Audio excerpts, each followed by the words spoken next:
तो Sigmund Freud, एक ऐसा नाम जिसने साइकोलॉजी की दुनिया को हमेशा के लिए बदल कर रख दिया। आज हम उनके कुछ बुनियादी और हाँ, काफी विवादास्पद विचारों को समझने की कोशिश करेंगे, सिर्फ 5 मिनट में। तो चलिए शुरू करते हैं। शुरुआत फ्रॉइड के इसी कमाल के कोट से करते हैं। यह हमें सीधा उस सवाल पर ले आता है जिसे उन्होंने सुलझाने की कोशिश की कि क्या हमारे अजीबोगरीब, बेतुके सपनों में सच में कोई गहरा राज छिपा हो सकता है। तो फ्रॉइड के लिए सपने सिर्फ सपने नहीं थे, वो एक रहस्य थे, और उनका सिद्धांत मानो उस रहस्य को खोलने की चाबी। उन्होंने तो यहां तक कहा कि सपने अचेतन मन तक पहुंचने का शाही रास्ता हैं। और ये वो सवाल हैं जो हम सब ने कभी न कभी खुद से जरूर पूछा होगा, है ना। फ्रॉइड ने इसी सवाल का जवाब ढूंढा, और उनका जवाब वो साइकोलॉजी के लिए किसी क्रांति से कम नहीं था। तो फ्रॉइड का वो क्रांतिकारी जवाब क्या था? यही कि सपने रैंडम नहीं हैं, बिल्कुल नहीं। वो तो हमारे मन की गहरी छिपी हुई दुनिया के सार्थक इशारे हैं। मतलब हर सपने का एक मतलब होता है, फिर चाहे वो कितना भी अजीब क्यों ना लगे। और यहीं पर फ्रॉइड का सबसे बड़ा कॉन्सेप्ट सामने आता है, अचेतन मन, यानी द अनकॉन्शियस।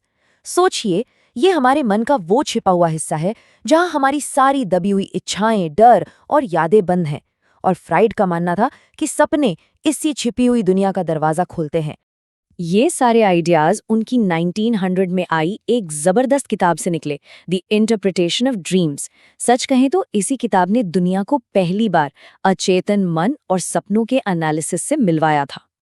तो चलिए अब फ्रॉइड के सपनों के सिद्धांत के बिल्कुल कोर आइडिया पे चलते हैं। आखिर कहना क्या चाहते हैं हमारे सपने? फ्रॉइड के लिए जवाब एकदम सीधा था। हर एक सपना, चाहे वो कितना भी डरावना हो या अजीब, असल में किसी दबी हुई इच्छा को पूरा कर रहा होता है, बस। और इस एक आइडिया ने साइकोलॉजी को देखने का नजरिया ही बदल कर रख दिया। और पता है इस पूरे सिद्धांत की नींव कहाँ से आई? उनके खुद के एक सपने के एनालिसिस से। इसे इरमा का इंजेक्शन कहा जाता है। जब फ्रॉइड ने इस सपने को एनालाइज किया तो वो इस नतीजे पर पहुंचे कि ये सपना असल में उनकी एक इच्छा पूरी कर रहा था। कौन सी इच्छा? ये साबित करने की कि उनकी एक पेशेंट की खराब हालत के लिए वो जिम्मेदार नहीं है। लेकिन अब सवाल ये उठता है कि अगर सपने इच्छाएं पूरी कर रहे हैं तो फिर वो इतने अजीब और उलझे हुए क्यों होते हैं? भाई सीधी सीधी बात क्यों नहीं कहते? फ्रॉइड के मुताबिक ऐसा इसलिए है क्योंकि हमारा दिमाग सपने के असली मतलब को छिपाने के लिए कुछ खास तरकीबें अपनाता है, और इसे ही उन्होंने नाम दिया ड्रीम वर्क। इसे समझने के लिए सबसे पहले 2 चीजों के बीच का फर्क जानना जरूरी है। पहला है प्रकट विषय, यानी मैनिफेस्ट कंटेंट। ये वो है जो हम सपने में देखते हैं, मतलब सपने की सीधी सादी कहानी। और दूसरा है गुप्त विषय, यानी लेटेंट कंटेंट।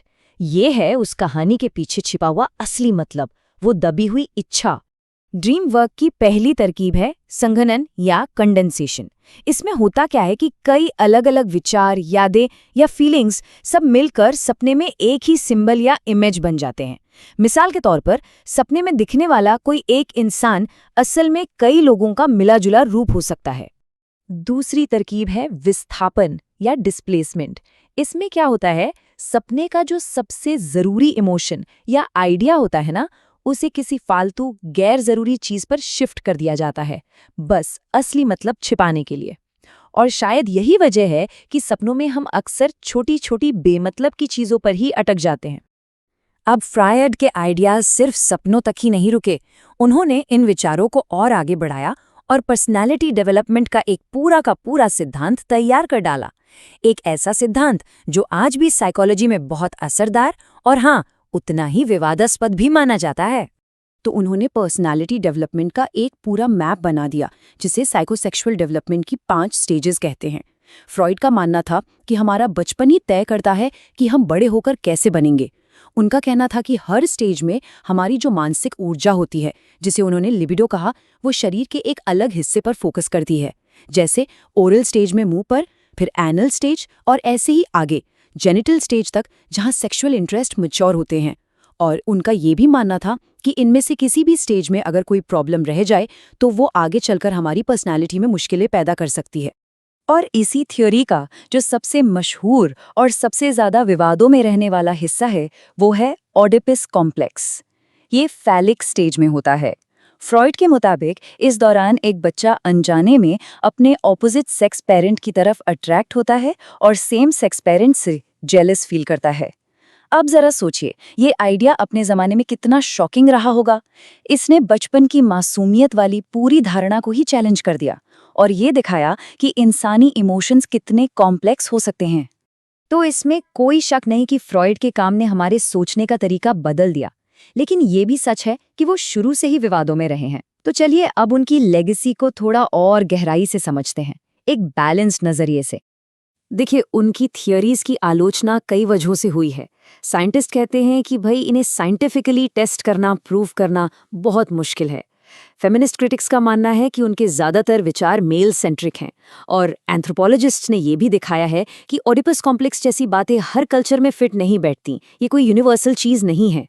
तो आखिर में सवाल यही बचता है, क्या फ्रॉइड ने हमें दिमाग का एक साइंटिफिक मैप दिया, या फिर उन्होंने सिर्फ एक बहुत पावरफुल कहानी बनाई जिसने हमारी मॉडर्न दुनिया पर गहरा असर डाला?